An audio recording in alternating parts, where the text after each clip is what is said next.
തിരിച്ചു പോവാൻ ഒരു വീടില്ലാതെ ഭർത്താവിനെ സഹിക്കുന്ന പെണ്ണുങ്ങൾ എത്ര ഉണ്ട് എന്നൊരു കേരളത്തിൽ. കെട്ടിച്ച് അയാളുടെ കൂടെ ജീവിച്ചു, 20 കൊല്ലം കഴിഞ്ഞു, വാപ്പ മരിച്ചുപോയി, ഉമ്മ ആങ്ങളുടെ കൂടെ നിൽക്കുകയാണ്, ഭർത്താവിനെ ഒഴിവാക്കിയായി പെണ്ണെങ്ങട്ടാ പോവുക? അപ്പൊ ആ പെണ്ണ് ചിന്തിച്ചു ഇനി പോവാൻ സ്ഥലമില്ല, അതുകൊണ്ട് ഇയാളും സഹിച്ചു ഇവിടെ കൂടുക. അങ്ങനെ സഹിക്കുന്ന സ്ഥലത്തിന്റെ പേരല്ല കൂട്ടരെ കുടുംബം. മക്കളും മാതാപിതാക്കളും തമ്മിൽ ശാരീരിക ബന്ധം വേണം. അപ്പൊ കൺഫ്യൂഷനായി, നിങ്ങൾ ഉദ്ദേശിച്ച ശാരീരിക ബന്ധമല്ല ഞാൻ ഉദ്ദേശിച്ചെന്ന് മനസ്സിലായി. തൊടാൻ പറ്റിയ ബന്ധം കുടുംബം മാത്രമേ ഉള്ളൂ.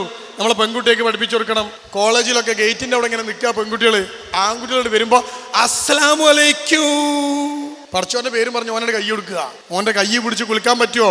ഓനെ തൊടാൻ പറ്റുമോ? കൂടെ ചേർന്ന് നിന്ന് ഫോട്ടോ എടുക്കാൻ പറ്റുമോ? നിങ്ങൾ മക്കളെ പഠിപ്പിച്ചു കൊടുത്തില്ല, ആൺകുട്ടിയൊക്കെ പഠിപ്പിച്ചു കൊടുത്തില്ല. ആരെ തൊടാം? ഒരു പുരുഷന് തൊടാൻ പറ്റാവുന്നവർ കുടുംബത്തിനകത്ത് മാത്രമേ ഉള്ളൂ. ഒരു പെൺകുട്ടിക്ക് തൊടാൻ പറ്റിയ ബന്ധം കുടുംബത്തിനകത്ത് മാത്രമേ ഉള്ളൂ.